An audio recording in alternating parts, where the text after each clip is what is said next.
अस्सलाम वालेकुम नाजरीन, वॉइस ऑफ लाइब्रेरीज के साथ मैं हूं बख्तियार सफ़र।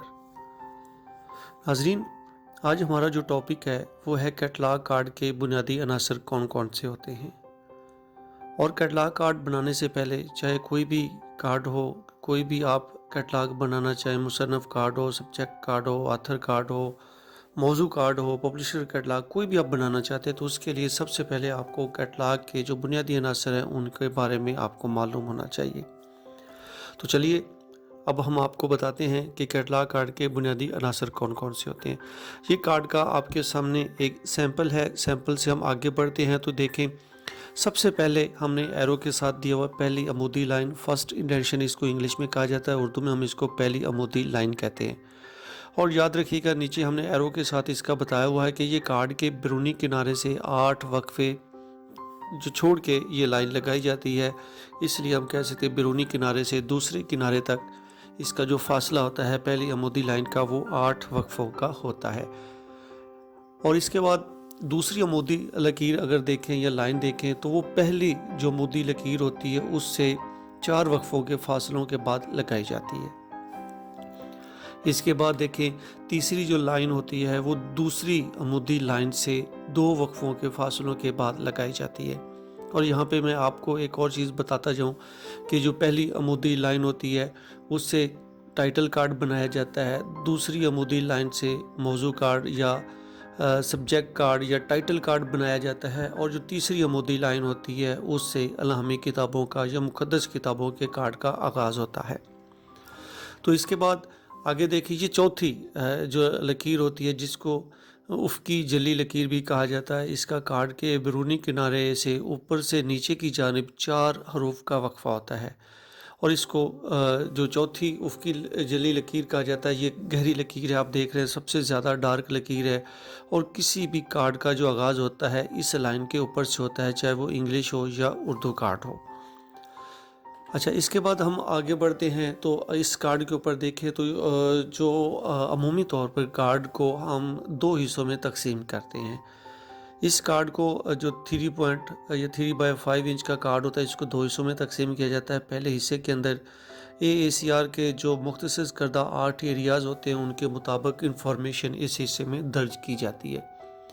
जब ये इंफॉर्मेशन 8 हिस्से AACR के मुताबिक इंफॉर्मेशन ऊपर वाले में हिस्से में आती है, और जो इसके बाद वाला हिस्सा है जिसको हम एडिड एंट्री या ट्रेसिंग एरिया कहते हैं, यहाँ पे कैटलॉग की तोज़ी जो है इंफॉर्मेशन है वो की जाती है, और उसे ट्रेसिंग एरिया भी कहा जाता है। इजाफी उन्वान हो, एक से ज़ायद मुसन्नफ़ीन हो, और मौजू या मौजू सुर्खियों का इंदराज जो है वो इस हिस्से में किया जाता है। तो यूँ ये कार्ड के 2 हिस्से इस तरह बन जाते हैं। पहले हिस्से में 8 एरियाज़ ऑफ कैटलॉग लिखे जाते हैं और दूसरे हिस्से में जो ट्रेसिंग एरिया है उसको दिया जाता है।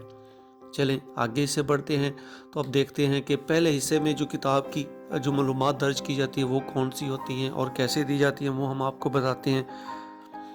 अच्छा जी, सबसे पहले आप देखें तो हमने इसमें आप देखें तो हमने ब्लू जो है इससे इसके साथ लिखा हुआ इन्फॉर्मेशन को, और इसके साथ साथ हमने जो ग्रीन लाइट ग्रीन है उसके साथ एरो के साथ हमने बताया हुआ है कि इस एरियाज़ के अंदर कौन सी इन्फॉर्मेशन लिखी जाती है।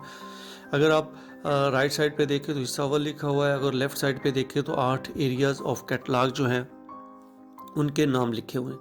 और उसके साथ हमने ब्रैकेट के अंदर बताया हुआ भी है कि 1 से लेके 4 जो एरियाज़ हैं उनको इकट्ठा किया हुआ है, 5 से 6 को इकट्ठा किया हुआ, 7 और 8 ये अलग-अलग है। तो इसका मतलब है कि हमने इनको पहले 4 एरिया को इकट्ठा लिखना है, फिर 5 और 6 को इकट्ठा लिखना है, 7 और 8 अलग-अलग लिखे जाएंगे। तो देखें, अब सबसे पहले जी टॉप जो आपकी लेफ़्ट साइड है उसके ऊपर देखें तो यहाँ पे लिखा हुआ तलब नंबर। ये खाना यहाँ पे किताब का तलब नंबर, जिसको इंग्लिश में कॉल नंबर कहा जाता है, ये यहाँ पे लिखा जाता है। कोई भी किताब होती है उसको दर्जाबंदी के तहत यहाँ पे नंबर दिया जाता है और नीचे उसके कटर नंबर लगाया जाता है। ये जो हिस्सा है या ये जो जगह है ये कॉल नंबर या तलब नंबर के लिए मुख्तसस है। इससे नीचे देखें तो नंबर 2 पे अगर देखें तो तलब नंबर के नीचे जो खाली जगह होती है यहाँ पे किताब का दाखिला नंबर लिखा जाता है, और इसको हमने नंबर 2 पे रखा है। अब देखें तो किताब का दाखिला नंबर इस जगह पे दर्ज किया जाता है। नंबर 3 पे अगर आपने मुसन्नफ़ कार्ड बनाना है तो जैसे मैंने पहले बताया, पहली लाइन से शुरू किया जाएगा। अमूदी लाइन जो होती है तो मुसन्नफ़ के नाम का जो इंदराज होता है वो हमेशा पहली अमूदी लकीर से आपने शुरू करना है। इसके बाद जो एरिया नंबर 1 वो यहाँ से शुरू होगा, जो पहली जली लकीर, चौथी जली लकीर है, गहरी लकीर, उससे नीचे से और दूसरी लाइन से शुरू होगा। जो उन्वान है यहाँ पे हमने लिखा दूसरी अमूदी लकीर से उन्वान, ज़ेली उन्वान या मौजू का इंदराज इस लकीर से किया जाता है। उन्वान के इंदराज के बाद हम अज़ या स्लैश या बाई की अलामत देकर मुसन्नफ़ का नाम दर्ज करते हैं। और इसके बाद अगर आप देखें तो हम क्या करते हैं कि एरिया साइन, जब ये पहला एरिया मुकम्मल करते हैं तो हम उसको क्या करते हैं कि एरिया साइन देते हैं। एरिया साइन देने के बाद हम नेक्स्ट इन्फॉर्मेशन जो है या दूसरा जो एरिया है वो लिखते हैं। एरिया नंबर 2 आ जाएगा, वो है जी एडिशन एरिया। जो इसकी किसी भी किताब का एडिशन हो तो उसको लिखा जाता है, याद रखा जाए। और याद रखें आपके जो किताब कोई पहली दफ़ा छपती है उसका कोई पहला एडिशन नहीं लिखा जाता, दूसरा एडिशन लिखा जाता है, तीसरा, चौथा, पाँचवा या ऑनवर्ड जितने भी एडिशन होंगे वो लिखे जाएंगे।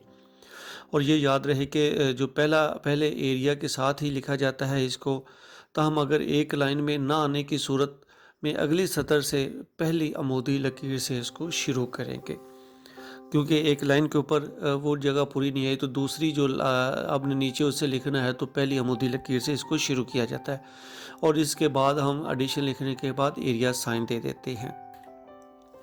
एरिया साइन के बाद एरिया नंबर जो 3 होगा वो हम लिखेंगे जर्नल मटेरियल जो डिस्क्रिप्शन है। ये बुक्स में चूँकि इसका इस्तेमाल नहीं होता, ये गैर किताबी मवाद के लिए इस्तेमाल होता है, तो हम इसको स्किप कर देते हैं, लिखा नहीं जाता और ना ही इसको इस तरह इसके ऊपर भी लिखा जाएगा। ये जस्ट आपको समझाने के लिए हमने यहाँ पे लिखा है। इसके बाद एरिया नंबर 3 लिखने के बाद एरिया साइन दिया जाता है। आप देख रहे हैं एरिया साइन है। और इसके बाद अगर देखें तो एरिया नंबर हम 4 लिखते हैं, जिसके अंदर फ़िज़िकल जो है प्लेस एंड पब्लिकेशन एरिया इसको कहा जाता है, जिसमें मकाम इशात आता है, पब्लिशर आ जाएगा, साल इशात वगैरह आ जाता है। मकाम इशात के बाद कॉलन का आपने निशान देना है, उसके बाद पब्लिशर लिखना है तो सेमी कॉलन का निशान देना और उसके बाद साल इशात लिख के आगे आपने फुल स्टॉप दे देना है। इसके बाद जो है हमने एरिया नंबर 5 जो है उसको लिखेंगे। एरिया नंबर 5 क्या होता है, इसमें फ़िज़िकल डिस्क्रिप्शन एरिया इसको कहा जाता है। इसमें किताब की ज़ख़ामत, सफ़ात, खाके, तस्वीर, इलस्ट्रेशन, इसकी किताब का साइज़, इसकी कीमत वगैरह का इंदराज किया जाता है। और ये जो नया एरिया होता है ये दूसरी अमूदी लकीर से शुरू करते हैं। जैसे हमने उन्वान को शुरू किया था दूसरी लकीर से शुरू किया था, तो इस 5वें एरिया को भी दूसरी लकीर से शुरू किया जाता है। इसके बाद अगर हम देखें तो इसका जैसे हमने इस साइड के जो ऊपर लिखा हुआ है 8 एरियाज़ ऑफ कैटलॉग है, तो 5 और 6 को इकट्ठा किया हुआ है। तो इसके साथ ही हम नेक्स्ट जो छठा एरिया होता है उसको दर्ज करते हैं और वो इन ब्रैकेट के अंदर लिखा जाता है। छोटी जो कॉसैन होती है, एरिया नंबर 6 होता है, उसको छोटी कॉसैन के अंदर लिखा जाता है। इसमें किसी किताब की सीरीज़ को लिखा जाता है। याद रहे कि अगर किसी किताब की सीरीज़ दी हुई है तो लिखते, अगर नहीं तो लिखने की ज़रूरत नहीं होती और सीरीज़ को हमेशा कॉसैन के अंदर लिखा जाता है। और इस तरह ये 6 एरियाज़ ख़त्म हो जाते हैं। आगे जो हम बढ़ते हैं तो नेक्स्ट एरिया है जी 7वां एरिया होता है, इसको नोट एरिया कहा जाता है। इसमें अगर किसी किताब का नोट दिया हो तो लिखा जाता है, अगर ना दिया हो तो कैटलॉगर अपनी तरफ से नोट बनाकर दे देता है इस किताब की अहमियत या इस किताब की जो इन्फॉर्मेशन होती है उसको अपने रीडर या क़ारीन तक ज़ाहिर करने के लिए। तो ये भी आप देखें तो ये भी दूसरी जो अमूदी लकीर है उससे शुरू होता है।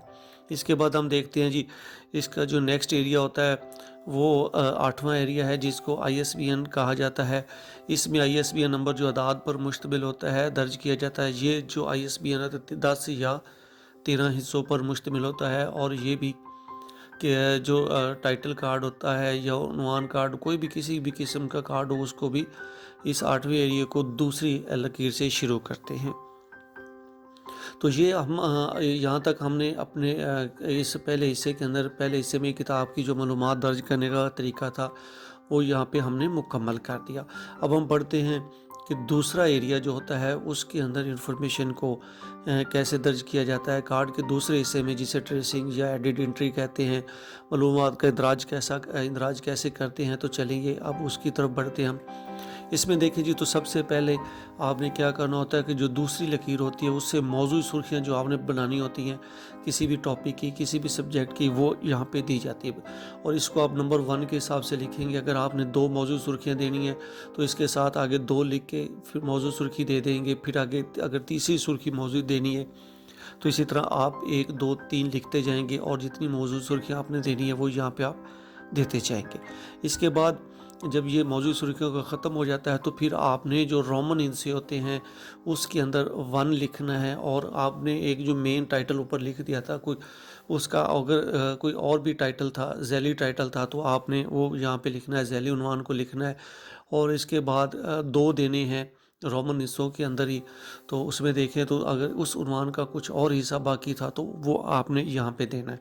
इसके बाद नंबर 3 देना है। अगर एक किताब के 2 3 4 6 8 10 जितने भी मुसन्नफ़ हैं वो हैं, तो पहला जो मुसन्नफ़ है वो तो ऊपर वाले हिस्से में आ गया 8 एरियाज़ के मुताबिक जो था, लेकिन जो बाकी मुसन्नफ़ीन बचेंगे उसको हम नंबर 3 दे के उसका दूसरा जो मुसन्नफ़ रह गया होगा ऊपर जो हम नहीं दे सके वो यहाँ पे देंगे। इसके बाद इसका अगर तीसरा मुसन्नफ़ है, दूसरा मुसन्नफ़ है, तीसरा मुसन्नफ़ है, तो हम इसको इसी तरह लिखते जाएंगे इसी और इसके बाद आखिर के अंदर हम इसको सीरीज़ जो होती है अगर सेपरेट से देना चाहते हैं तो यहाँ पे दे देते हैं। तो इस तरह ये एरिया भी मुकम्मल हो जाता है। और याद रखिएगा कि 3.3/5 इंच के इस कैटलॉग कार्ड के ऊपर अगर इंफॉर्मेशन इस फ्रंट के ऊपर पूरी ना है तो इस कैटलॉग के बैक साइड पे भी इंफॉर्मेशन दे दी जाती है। तो इसके बाद जी ये आपके सामने हमने एक मुकम्मल कैटलॉग कार्ड का नमूना पेश कर दिया है जिसमें दोनों हिस्सों की इंफॉर्मेशन जो है वो ACR के मुताबिक हमने दे दी है और जो ट्रेसिंग है, एडिट एंट्री है, वो भी आपको बनाना सिखा दी है और आप इसको अच्छे तरीके से देख रहे हैं। तो जी ये था आज की आज की वीडियो थी जो हमने आपको पेश की। अगर हमारी ये वीडियो आपको अच्छी लगे तो अपनी राय से ज़रूर आगाह करते रहिएगा। अपना और अपने लोगों का ख्याल रखिएगा। हमारे चैनल को सब्सक्राइब करना ना भूलिएगा। अगर हमारी ये वीडियो पसंद आए तो लाइक करें और अपने दोस्तों के साथ हमारी इस वीडियो को शेयर ज़रूर कर दीजिए।